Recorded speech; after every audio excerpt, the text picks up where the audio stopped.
Hello everyone. Reuters just reported. Treasury Secretary Janet Yellen yet again raised the possibility of U.S. sovereign debt default by June.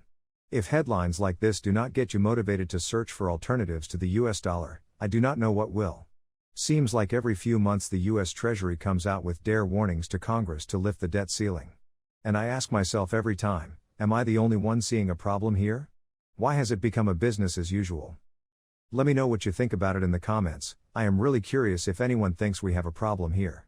Let's talk about the reasons for this never-ending quest for a bigger and bigger government credit card limit, and the implications for the US dollar and the US economy as a whole. This is a real-time measurement of the United States finances, courtesy of the USDebtClock.org. There is a lot to dig into here, but we will only focus on a couple of metrics. As you can see, the US is taking in $4.6 trillion in revenue, but spends almost $6. That leads to a $1.3 trillion deficit. This is not a new phenomena. Budget deficits became fashionable since 1980, and it seems to work. Interestingly, this is the time when the US has embarked on a mission of globalization and outsourcing its industrial base, replacing it with a financialized and service-based economy. About the same time, the US turned from net creditor to a net debtor nation. All of these are reasons the US needs a bigger and bigger borrowing limit every year. This is elementary school math, but for some reason, it is ignored by those in power. The solution is very obvious, but not very simple. In order to balance the budget, we need to increase federal revenue or decrease spendings. But instead, every new administration is doing the same insane thing. More spendings and less income. This leads me to conclude that people in charge are unable to make any changes to the present course. And, if this conclusion is true, it is only a matter of time before one of two things will happen. Debt will become unserviceable and the whole Ponzi scam collapses, or we devalue the currency into hyperinflation. Now, the world of international finance is a complicated place, and players with much more information and knowledge are also aware of these simple facts. The US economy is supported by the US dollar as a reserve currency. On the most basic level, this is the only difference between the economies of Ghana and the US. We can print dollars and pay our bills, they can't. This is obviously an oversimplification, but in a nutshell, this is why the US can get away with deficits and afford the lifestyle we have. But as I mentioned, world players seem to start taking notice. 2022 saw a major outflow of foreign investments away from US treasuries. Foreigners reduced US treasuries holdings by almost $500 billion. And this data is only up to October of 2022.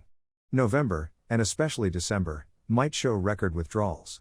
There are many reasons: geopolitics, the need to maintain one's own currency, deal with pandemic and so forth. But I am sure there is growing unease about accelerating signs of financial insolvency of the US government. And that might spill the end of the reserve status privilege. Reserve currency is based on confidence in safety and stability of the asset, besides wide adoption, obviously, and many other things. Recent spikes in the price of US dollar, triggered by unilateral actions of the US Fed, put a lot of pressure on many countries. In the new development, countries, like Argentina, reached out to China for help, forming something fairly new to the world finance scene: swap lines in Yuan. This is actually something interesting.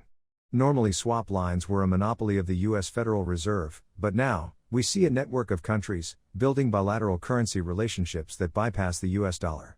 After the 2008 financial crisis, the Federal Reserve established swap lines with some countries. What are the swap lines? Basically it's a direct account between two central banks. Foreign central bank, Swiss National Bank for example, opens the account for the Federal Reserve in the national currency, Swiss francs in this case, on its balance sheet. The Federal Reserve at the same time, opens the account in US dollars for the Swiss National Bank on its balance, crediting equivalent amounts in US dollars. These funds can be used to conduct financial operations, or, can be used as reserves to boost central bank liquidity and balances. Up until recently, these swap lines were conducted between Fed and other central banks. It makes sense: if you need quality assets, you get US dollars. Here is a new article from Reuters, talking about new swap lines between China and Argentina. This news is significant. China has been establishing bilateral relationships with other countries for almost a decade now, and the network includes a couple of dozens of countries. Most important aspect, for our conversation, is that these swap lines explicitly exclude any connection with the US dollar or US treasuries. If these schemes were of no significance to the international dominance of the US dollar 10 years ago, today it is a real competitor. For example, use of US dollars was completely eliminated in trade between China and Russia. And it is roughly $200 billion in annual trade and rapidly growing. As we can see, we have two trends converging here. World is using less US dollars as time goes by, and the US is getting more and more into debt. I do not know how the US is planning to address the fading importance of the US dollar and domestic budget mess.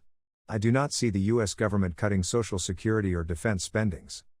So far it seems the US Congress is busy with forming commissions to boost competition with China and banning TikTok from government computers.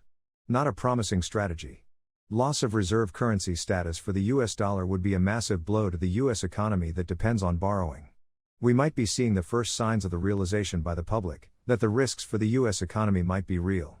The US dollar is weakening, while gold and silver see record demand worldwide. Nothing goes in the straight lines as far as prices for gold and silver are concerned. I was calling for a pullback in silver for some time now, but the fact remains. Inventories of precious metals continue to dwindle. Let me know in the comments how you might be planning to protect your assets in case of major problems in the US economy. Or if you feel the risks are overstated, please let us know. Your opinions are appreciated. Please subscribe and like this video if you find it useful. Thank you for watching. Until next time.